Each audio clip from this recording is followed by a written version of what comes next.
పవన్ తన విదేశాల ట్రిప్ నుండి భాగ్యనగరం చేరుకున్న వెంటనే ఎస్జే సూర్య డైరెక్షన్ లో తాను నటించబోతున్న సినిమా వ్యవహారాలపై దృష్టి పెట్టనున్నట్లు వార్తలు వస్తున్నాయి. మొదట్లో ఈ సినిమాకు హీరోయిన్ గా గబ్బర్ సింగ్ సెంటిమెంట్ రీత్యా శృతి హాసన్ ను హీరోయిన్ గా ఎంపిక చేయాలని ప్రయత్నాలు జరిగినా శృతి హాసన్ ఆమె తండ్రి కమల్ హాసన్ నిర్మిస్తున్న సభాష్ నాయుడు డేట్స్ తో క్లాష్ రావడంతో శృతి హాసన్ పవన్ కొత్త సినిమాలో హీరోయిన్ గా నటించలేదని చెప్పినట్లు గతంలో వార్తలు వచ్చాయి.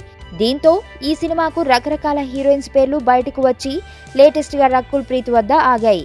అయితే ఏం జరిగిందో తెలియదు గానీ పవన్ విదేశాల నుండి తిరిగి వచ్చిన తర్వాత శృతి హాసన్ తన మనసు మార్చుకుని పవన్ ఎస్జే సూర్యాల మూవీకి డేట్స్ అలాట్ చేసింది అన్న వార్తలు వస్తున్నాయి. దీనితో పవన్ తో రెండోసారి హీరోయిన్ గా నటిస్తున్న అరుదైన రికార్డును శృతి హాసన్ సొంతం చేసుకుంటుంది అన్న కామెంట్స్ వినిపిస్తున్నాయి. పవన్ ఏ హీరోయిన్ తోనూ రెండోసారి నటించడు. అయితే ఈ విషయంలో పవన్ తన మాజీ భార్య రేణు దేశాయ్ విషయంలోనే లెక్క తప్పాడు. పవన్ తో మొట్టమొదటిసారి రేణు దేశాయ్ బద్రీలో నటించిన తర్వాత ఆమెతో జానీలో నటించాడు.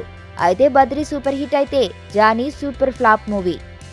ఇప్పుడు మళ్లీ శృతి హాసన్ పవన్ కళ్యాణ్ తో రెండోసారి నటిస్తున్న నేపథ్యంలో వీరిద్దరి కాంబినేషన్ లో వచ్చిన మొట్టమొదటి cinema Gabbar Singh super hit అయిన నేపథ్యంలో ఇప్పుడు మరోసారి ఎస్జే సూర్య దర్శకత్వంలో శృతి హాసన్ల కాంబినేషన్ మరోసారి కలవడానికి రంగం సిద్ధమవుతున్న పరిస్థితుల్లో పవన్ కు ఇప్పటి వరకు అచ్చిరాని ఒకే హీరోయిన్ తో రెండో సినిమా సెంటిమెంట్ రిపీట్ అవుతుందా అంటూ కొందరు సెటైర్లు వేస్తున్నారు.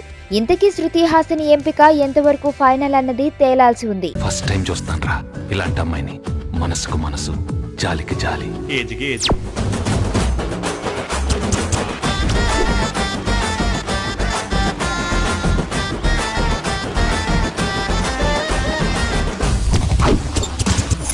మదర్ తెరిసాయే మళ్ళీ పుట్టి పోలీస్ అయితే ఎలా ఉంటుందో అదే మా ఏసీపీ కృష్ణ.